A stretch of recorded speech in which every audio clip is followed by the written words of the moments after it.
নিয়ে নিয়েছি ডুমো ডুমো করে কাটা চাল কুমড়ো, আলুটাও সেম ডুমো ডুমো কেটেছি, আর নিয়েছি মুগের ডাল। তো লাউ ডাল খাওয়া হয়, খেয়েছো সবাই, তো আমি চাল কুমড়া ডাল বানাবো, চাল কুমড়া দিয়ে ডাল দিয়ে একটা তরকারি বানাবো। তো ডালটাকে আমি 10-15 মিনিট ভিজিয়ে রেখেছিলাম, তারপর পরিষ্কার করে ধুয়ে নিয়েছি। এবারে কড়াই নেড়ে নেবো। কড়া বসিয়ে দিয়েছি, কড়াই সামান্য একটু তেল দেবো।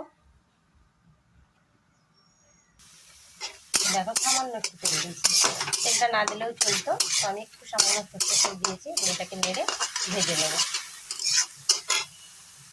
তো ডালটা থেকে যখন একটা স্মেল বেরাবে তখন ডালটাকে আমি নামিয়ে নেবো। তো এটাকে সেদ্ধ করবো আমি অন্য কড়াই, এই কারণে নামাবো।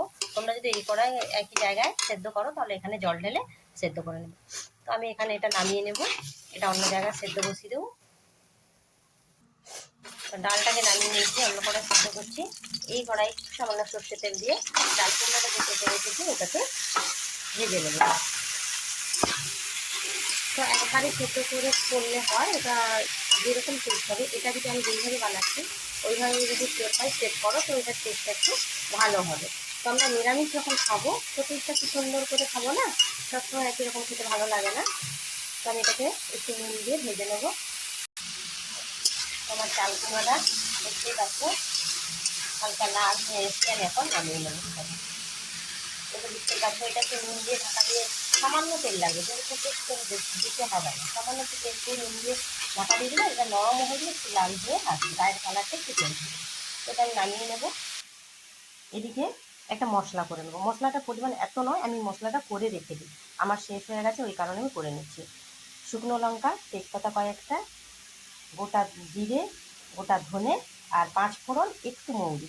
5 ফোড়নটা এদের তুলনায় মানে জিরে আর ধনের তুলনায় কম নেব, আর একটু পানমৌরি। তো একসঙ্গে শুকনো খোলায় নেড়ে এটাকে আমি গুঁড়ো করে রাখবো। এটাকে আমি মশলাটাকে আমি গুঁড়ো করে রাখি, আমার শেষ হয়ে গেছে এই কারণে বেশি বেশি পরিমাণ আমি নিয়েছি। তো আমি চাল কুমড়া নামিয়ে নিয়েছি আর ওটা মশলাগুলো ভেজে নিয়েছি। তো ওই কড়াই আমি তেল দিয়ে দিয়েছি, তেল দিয়ে 5 ফোড়ন দিয়ে দেবো মেথি পাতা, তেজপাতা দুটো, শুকনো লঙ্কা একটা। এবারে আলুগুলো তুলে দেবো। আলুগুলো তুলে দিয়ে এবারে কিন্তু আমি হিটটা কমিয়ে দেবো। এদিকে আমার ডালটা সেদ্ধ হয়ে আসছে, মশলাটা গুঁড়ো করে নেবো। মশলাটা কিন্তু ঠান্ডা করে গুঁড়ো করবো। আর হ্যাঁ, ভাজার সময় মশলাটা ভাজার সময় যখন গরম করবো আগে লঙ্কা তেজপাতা দেবো।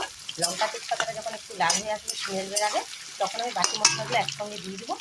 বাকি যে গোটা মশলাগুলো আছে দিয়ে যখন আওয়াজ হয়, একটা ফটফট ফটফট আওয়াজ হয়, মানে যখন ভাজা হয়ে যায় তখন বোঝাই যায়, তখন নামিয়ে নেব। বেশি গরম করলে যদি ভাজা হয় তাহলে কালো হয়ে যায়, আর ওটার যে মশলার যে গন্ধটা স্মেলটা ওটা কিন্তু চলে যাবে, ওই কারণে বেশি ভাজা যাবে না। তো চলো ওটাকে আমি গুঁড়ো করে ঠান্ডা করে কিন্তু গুঁড়ো করবো।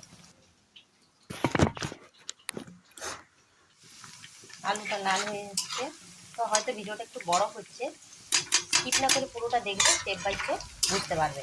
তো আমি হলুদ দিয়ে দিলাম, এর মধ্যে কিছু সামান্য মশলা দিয়ে দেবো। নিরামিষ রান্না করতে খুব বেশি মশলা লাগে না। আর দেবো আদা জিরে বাটা আর একটু লঙ্কা বাটা, আর কিছু মশলা আমি এখানে ব্যবহার করবো না।